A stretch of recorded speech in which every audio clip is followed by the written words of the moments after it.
Oi, meu nome é Sara Ferreira, eu estou graduando em Engenharia Civil pelo UNES e eu vou trazer agora a minha análise econômica do uso do EPS, o poliestireno expandido, em forros de PVC.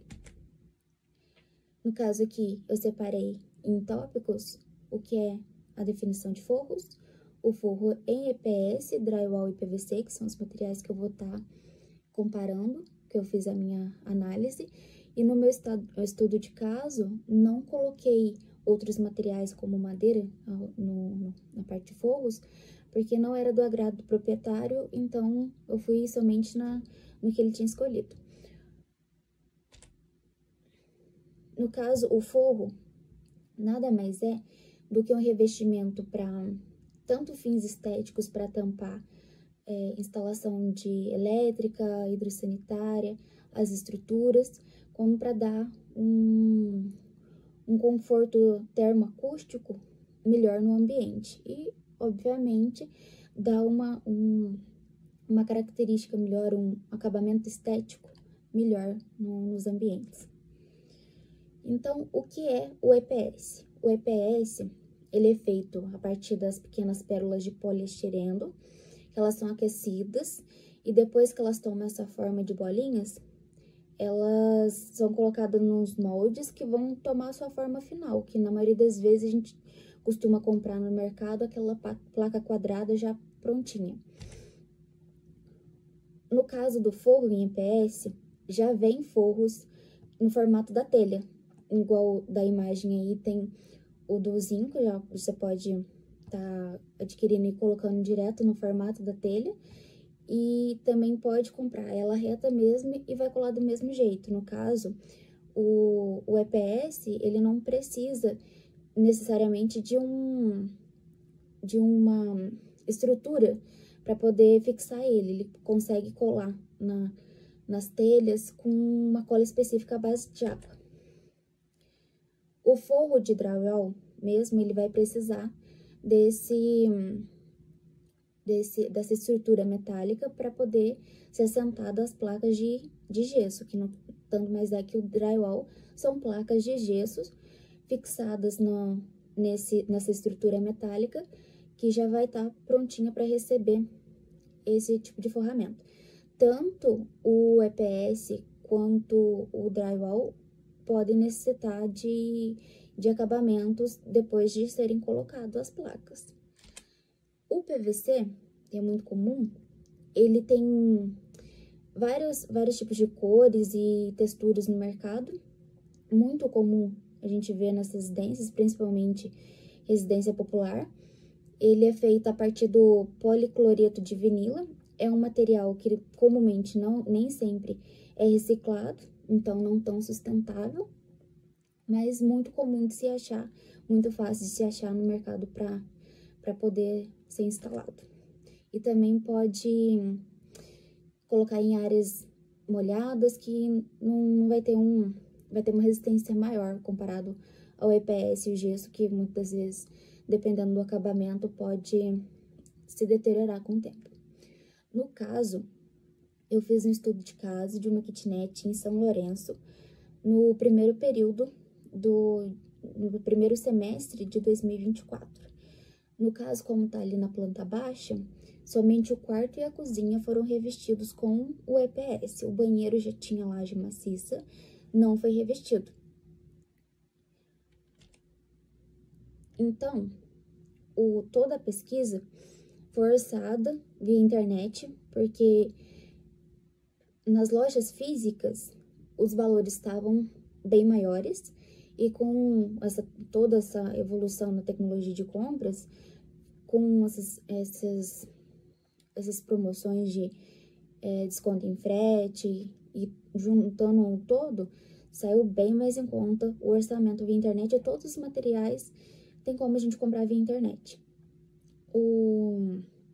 Como que foi feito o cálculo para saber quanto de placa que iria comprar nessa kitnet?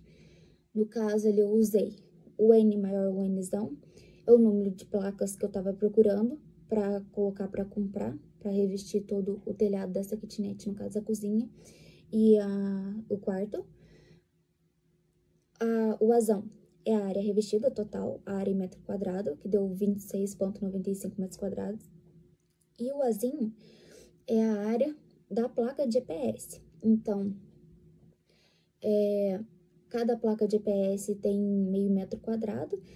Isso, o total de área da área revestida é 26,95, dividido por 0,5 ali da metragem da placa, deu um total de 53,9, arredondando, deu 54 placas.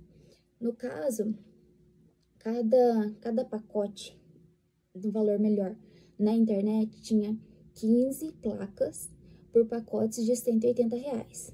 Então, no caso, foi comprada 4 pacotes e o total do valor deu R$720. A cola, para o rendimento dela ali, compramos 3, ainda deu, e ficou no valor de R$78,75. No final, o total, tirando mão de obra, porque não forçado mão de obra, porque é um valor que varia muito, não só de tempos em tempos, mas de profissional para profissional. O valor total que o proprietário ele pagou em quantidade de material foi de R$789,75, menos de R$800, para forrar basicamente uma cozinha e um quarto todo que ele estava procurando, né? Procurando economia e esse conforto termoacústico, que era uma coisa simples ali, que não dependia muito, assim, de acabamento. Agora, em drywall, como seria o orçamento em drywall? A área revestida seria de 26,95, igual a de EPS. E cada placa de drywall tem 2,16 metros quadrados.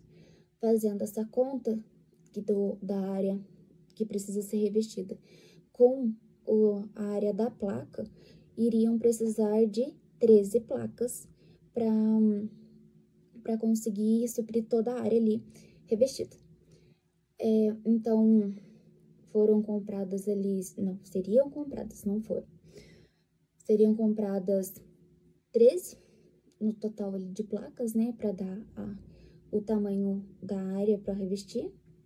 Cada uma no valor, cada placa de drywall de gesso no valor de R$ 35,90, totalizaria em R$ 466,70. Com o trilho, que como for orçado ali do tamanho das placas que tem o M20 e o espaçamento de 1,20, totalizaram que precisariam de 13 placas para conseguir colocar todo o trilho do drywall, mais R$ 926,25. Só o trilho já pagaria o EPS, para a gente ter uma noção. A questão de parafusos, 1.000 unidades de parafusos daria tranquilamente uma caixinha que a gente compra também. For uma caixa só, seria uma caixa só. E as penduras para anexar a estrutura do drywall, daria no final ali com quase R$300, né, R$298,20, que esses são os materiais do drywall. Finalizando o drywall, já daria R$1.734, um pouquinho mais de 14. Um valor bem mais acima, mas o drywall muitas das vezes é usado em alto padrão, porque é um revestimento de gesso mais caro, muitas vezes ele tem detalhes a mais moldados e realmente é um revestimento mais caro.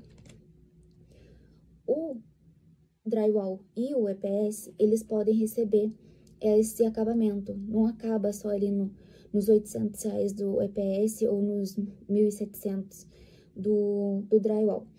Eles, querendo ou não têm um acabamento próprio, teria que comprar a massa corrida ou a massa acrílica, dependendo do ambiente, né? E uma fita telada que eles passam para poder fechar as juntas de dilatação ali, as juntinhas das placas, para não aparecer, e passar o gesso ou a massa corrida por cima ainda.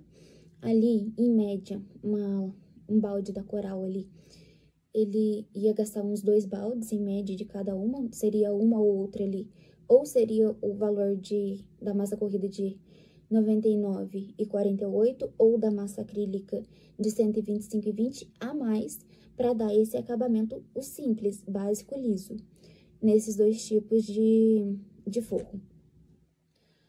O PVC, por sua vez, não precisa de acabamento nesse quesito de massa, mas pode ser colocado aquelas meia cana em volta para dar a finalização dos cantinhos. No caso, a área é a mesma, de 26,95, e aquelas placas de PVC, tem em média 6 metros. Então, forçado que cada placa ali foi 134, para fazer o fechamento precisariam de 5, já daria R$670, mais a estrutura galvanizada, que é bem parecido com o do gesso, só que o espaçamento é menor, porque o PVC, ele é um plástico que precisa de mais fixação para ele ficar retinho no acabamento. No final, as estruturas precisariam de 20 barras dessa estrutura galvanizada, né? E já daria um acréscimo de R$350. Os parafusos também, que vai precisar para fazer a fixação. E a meia cana para dar o acabamento. O perímetro do quarto com a cozinha dá de 29 e 40 metros. No caso, iria precisar de 29 e 40 metros para fechar o perímetro com meia cana, para dar esse acabamento final que o PVC poderia receber. Então, mais 130 e totalizando no final, R$1.092,99. PVC também é um acabamento bem legal, pensaria em colocar, com certeza. São quase R$400 a mais, mas o que o proprietário estava buscando era mais a economia, né? Então, para fazer a comparação do quão econômico o EPS é comparado ao PVC e o drywall, eu fiz o percentual de economia é igual ao custo do material mais caro, menos o custo do material mais barato, que no caso é o EPS, dividido pelo custo dos materiais mais caros, vezes 100. Então, fazendo o EPS com o PVC, comparando o material EPS com o PVC, fazendo essa continha, dá na faixa de 33% mais barato, o EPS mais barato que o PVC.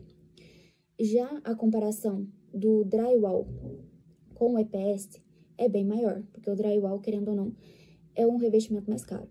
Então, fazendo essa continha aí, deu na faixa de 54% do valor do drywall, de economia. O gráfico mesmo mostra que ali metade do valor, basicamente. Então, o drywall já seria descartado pelo fato de ser bem mais caro, e o que a gente buscava era economia. Então, o pós e o contra do EPS, drywall e PVC. O PVC, por sua vez, não precisa de acabamento, tem a variedade de cores maior, texturas, vai a gosto de cada cliente, só que ele tem baixa resistência ao fogo, né? Um plástico bem fininho. O drywall é um forro mais de alto padrão, uma coisa mais sofisticada, agrada mais os olhos, mais resistente ao fogo do que comparado aos outros, né? Que o EPS também, ele não propaga fogo, mas não tem resistência alguma contra o fogo. E tem pouca resistência à água, por causa de ser de gesso, ele tem uma resistência bem baixa contra a água, que no caso do EPS em si, a placa, não tem tanto problema com a umidade, mas o acabamento da placa, dependendo se for de massa corrida, pode ser que precise de manutenção, um cuidado especial para não degradar. No caso, tanto do PVC, ele ser leve, o EPS mais ainda. O peso do EPS, ele é muito mais leve. No caso desse estudo de caso, precisaria ser um material leve, porque não podia colocar tanta carga mais de laje ou qualquer coisa assim, por causa da estrutura de baixo ser um pouco mais frágil. E o EPS caiu super bem, pelo fato de ser leve e ser bem econômico. E no caso, antes de finalizar, o EPS, eu fiz a medição com o termômetro a laser e deu uma diferença de 10 graus na temperatura. isso também pode ser levado em consideração para novas pesquisas, para comparar a temperatura desses materiais. No caso, na telha, estava dando, se não me engano, 53 graus e no EPS 43. Diferença boa de temperatura. Os ruídos de fora vinham mais abafados e constatou-se que realmente o EPS foi bem mais em conta e agradou o proprietário. Então, quero agradecer por assistir até agora e obrigada pela orientação da Geisla e de todos os professores da Ana Amélia. Agradeço e aguardo respostas. Obrigada.